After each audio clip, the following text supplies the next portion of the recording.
सर्वांना क्रांतिकारी राम राम. श्रावण लागलाय. बरेच शिवभक्त आता बाहेर पडलेत.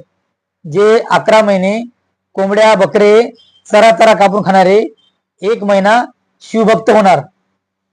दाढी कापणार नाहीत, नखे काढणार नाहीत, मटण खाणार नाहीत, कांदा सुद्धा खाणार नाहीत. तुम्हाला काय वाटते? तुम्ही देवापेक्षा हुशार आहात. अरे 11 महिने तुम्ही त्या प्राण्यांचा जीव घेता आणि 1 महिना सांगता की आम्ही शिवभक्त आहोत.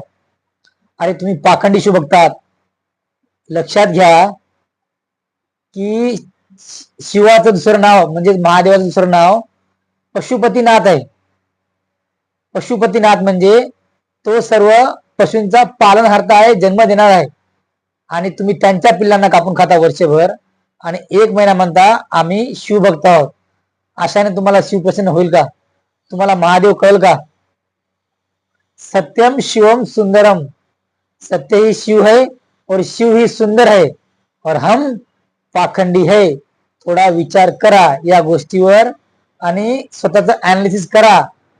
उग सगळेजण करायचे पण आपणही करायचं असं नसतं. बरेच लाखो करोडो लोक दारू पितात पण आपणही प्यायचं कारण ते प्यायले म्हणून, असं नसतं. आपला विवेक वापरा, आपली बुद्धी वापरा. अध्यात्म हेच सांगतं. धन्यवाद आणि हर हर महादेव.